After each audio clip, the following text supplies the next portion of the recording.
দ্রুততম সময়ের মধ্যে ঐকমত্যের ভিত্তিতে জাতীয় নির্বাচন আয়োজন সম্পন্ন হবে বলে আশাবাদ জানিয়েছেন বিএনপি মহাসচিব মির্জা ফখরুল ইসলাম আলমগীর।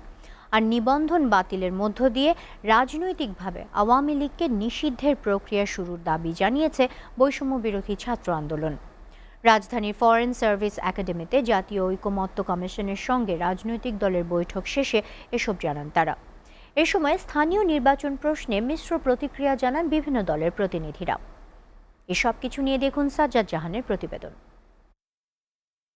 অন্তর্বর্তী সরকার গঠনের পর থেকে সংস্কার আগে নাকি নির্বাচন আগে, জাতীয় নির্বাচন নাকি স্থানীয় নির্বাচন আগে, আসন ভিত্তিক নাকি সংখ্যানুপাতিক ভোট, এমন সব ইস্যুতে এখন যোজন যোজন দূরে রাজনৈতিক দলগুলো। তাই ঐক্য প্রতিষ্ঠায় জাতীয় ঐকমত্য কমিশনের সভা ঘিরে আবারও এক টেবিলে বসলেন সব রাজনৈতিক দল। শনিবার বিকেলে রাজধানীর ফরেন সার্ভিস একাডেমিতে প্রধান উপদেষ্টার সভাপতিত্বে শুরু হয় জাতীয় ঐকমত্য কমিশনের প্রথম সভা। বিএনপি জামায়াত ছাড়াও সভায় যোগ দেয় অন্যান্য রাজনৈতিক দলগুলো।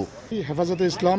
বৈঠক থেকে বেরিয়ে প্রধান উপদেষ্টার প্রেস সচিব বলেন, কেমন বাংলাদেশ চায় জনগণ, জাতীয় ঐকমত্য কমিশনের সভায় তা নির্ধারিত হবে। স্পিচ উনি জানিয়েছেন যে আমরা যেই বাংলাদেশকে গড়তে চাচ্ছি এই ডায়ালগের মাধ্যমে, সেই ডায়ালগ তার প্রতি পুরো দেশের এবং ইন্টারন্যাশনাল সবার সমর্থন আছে। গণতান্ত্রিক ধারা অব্যাহত রাখার পাশাপাশি সুষ্ঠু নির্বাচন আয়োজনে নানা পরামর্শ তুলে ধরেন রাজনৈতিক দলগুলোর প্রতিনিধিরা। এ সময় স্থানীয় নির্বাচন নিয়ে মিশ্র প্রতিক্রিয়া দেন তারা।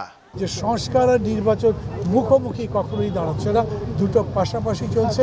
এবং যখনই মনে করছি আমরা, মানুষ মনে করছে যে এই রকম পরিস্থিতিতে নির্বাচন করলে সেই নির্বাচন টেকসই হবে। তাহলে 10 মাস সময় এই স্থানীয় সরকার কি প্রতিনিধিবিহীন থাকবে কিনা, সেই ক্ষেত্রে আমরা এই বিষয়টি বিবেচনার জন্য আহ্বান জানিয়েছি। একই সাথে জনপ্রশাসন সহ আইন শৃঙ্খলা বাহিনীর যে স্থবিরতা এবং নিষ্ক্রিয়তা, যার ফলে কিন্তু সরকার 6 মাসও আমরা দেখতে পাচ্ছি কাঙ্ক্ষিত পারফরমেন্স করতে পারছে না। দিক থেকে জাতীয় সংসদ নির্বাচন, যেটা সংবিধান সংস্কার সভার নির্বাচন হিসেবে আমরা বলছি, সেটা এখন সবচেয়ে বড় অগ্রাধিকার। সেই অগ্রাধিকার বাস্তবায়ন করা এবং রাজনৈতিক ঐকমত্য তৈরি করা, এই দেশে ফ্যাসিস্টের ভবিষ্যৎ কী হবে সেই রাজনৈতিক ভবিষ্যৎ নির্ধারণের ক্ষেত্রেও রাজনৈতিক ঐকমত্য তৈরি করা। সংস্কার প্রস্তাবনা এবং সেটা বাস্তবায়ন কার্যক্রম শুরু হওয়ার শুরুতেই যে বিষয়গুলো সমাধান হওয়া উচিত, নির্ধারিত হওয়া উচিত, সেগুলো হলো আগামীর বাংলাদেশের ভিত্তি কী হবে, আগামীর সংস্কারের ভিত্তি কী হবে। এই সংস্কার কমিশনের চূড়ান্ত সিদ্ধান্তগুলো পৌঁছার পরে যথাশীঘ্র সম্ভব যাতে নির্বাচন অনুষ্ঠিত হয় সেই প্রস্তুতি গ্রহণ করার জন্য। তবে সংস্কার ইস্যুতে ন্যূনতম ঐক্যমতে পৌঁছে দ্রুত জাতীয় নির্বাচনের পথে হাঁটবে সরকার, এমন প্রত্যাশা ব্যক্ত করেন বিএনপি মহাসচিব। আমরা আশা করব যে খুব দ্রুত এই সংস্কারের যে ন্যূনতম ঐক্যমত তৈরি হবে সেটার উপর ভিত্তি করে অতি দ্রুত জাতীয় নির্বাচন অনুষ্ঠিত হবে, এটাই আমাদের প্রত্যাশা। নিবন্ধন বাতিলের মধ্য দিয়ে রাজনৈতিকভাবে আওয়ামী লীগকে নিষিদ্ধের প্রক্রিয়া শুরুর দাবি জানায় বৈষম্য বিরোধী ছাত্র আন্দোলন। এই সন্ত্রাসী কর্মকাণ্ড এবং গণহত্যা হয়েছে, তাদের বিরুদ্ধে এখন ঐক্যবদ্ধভাবে আমাদের যে প্রতিক্রিয়া সেটি দেখাতে হবে। আমরা জুলাই চার্টার এবং জুলাই প্রক্লেমেশন সেটি আমরা দ্রুততম সময়ের মধ্যে আমরা দৃশ্যমান দেখতে চাই। এবং সর্বশেষে আমরা এই বিষয়টি সেখানে আমরা একমতে পৌঁছেছি যে আওয়ামী লীগ পরবর্তী বাংলাদেশ অপ্রাসঙ্গিক।